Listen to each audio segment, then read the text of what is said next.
جو شخص اپنے بستر پر مر جاتا ہے مگر وہ اللہ تعالیٰ اور اس کے حبیب حضرت محمد مصطفیٰ صلی اللہ علیہ وسلم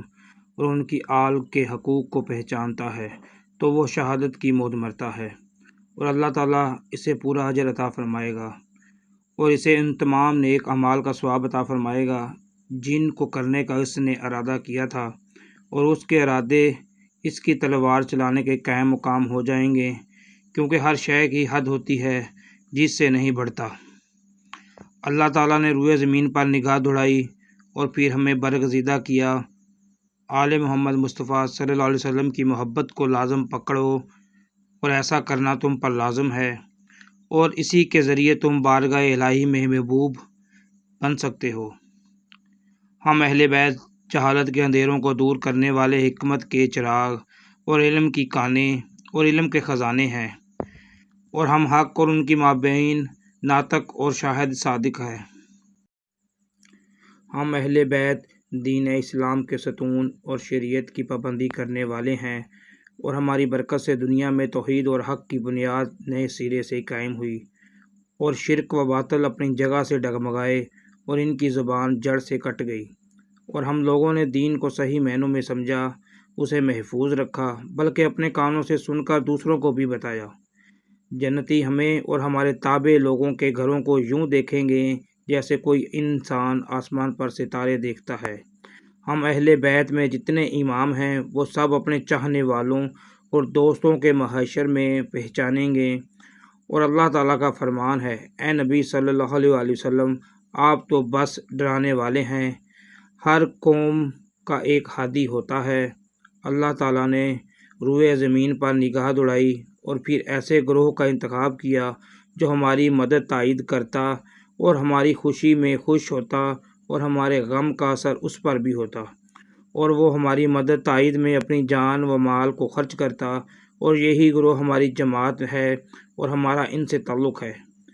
حق اور اہل حق کا ساتھ نہ چھوڑو، جو شخص ہمارے اہل بیت کو چھوڑ کر کسی دوسرے کا ساتھ دے گا وہ دنیا اور آخرت میں ذلیل و رسوا ہوگا۔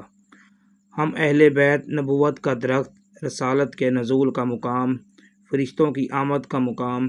حکمت کے چشمے اور علم کی کانیں ہیں، اور حضرت محمد مصطفیٰ صلی اللہ علیہ وسلم ہم سے ہیں، اور ہمارا محب مددگار اللہ تعالیٰ کی رحمت کا امیدوار ہے، اور ہماری مخالفت کرنے والا اللہ حضرت محمد مصطفیٰ صلی اللہ علیہ وسلم کی امت میں پیغمبر کے رشتے کے اعتبار سے کوئی بھی اہل بیت کی برابری نہیں کر سکتا، اور جن لوگوں پر ہمیشہ سے ان کے احسان جاری ہیں وہ ان کی برابری کیسے کر سکتے ہیں؟ ہم اہل بیت کا معاملہ سخت اور دشوار ہے۔ اللہ تعالیٰ کے مقرب فرشتے، انبیاء علیہ السلام اور مومنین اور کامل ایمان والوں کے سوا کوئی دوسرا شخص اسے برداشت نہیں کر سکتا، اور ہماری بات کو دیانتدار سینوں اور مضبوط عقل والوں کے سوا کوئی دوسرا محفوظ نہیں رکھ سکتا۔ جو شخص اپنے قلب میں اہل بیت کی محبت رکھتا ہے اور زبان سے ہمیں برا نہیں کہتا وہ جنت میں ہمارے ساتھ ہوگا۔ جو ہم سے محبت کا دعویٰ کرے اسے چاہیے کہ وہ مصائب و بلاؤں کے نزول کے لیے تیار رہے اور صبر کا لباس اور چادر تیار رکھے، اور جو کوئی ہم اہل بیت سے دوستی کا دم بھرتا ہے اسے چاہیے کہ وہ مصائب اور تکالیف کے لیے تحمل کی چادر اوڑھ لے۔ حضرت محمد مصطفیٰ صلی اللہ علیہ وسلم اور اہل بیت کا یہ طریقہ رہا ہے کہ وہ نارنگی کو کھانے سے قبل اور کھانے کے بعد بھی کھاتے تھے۔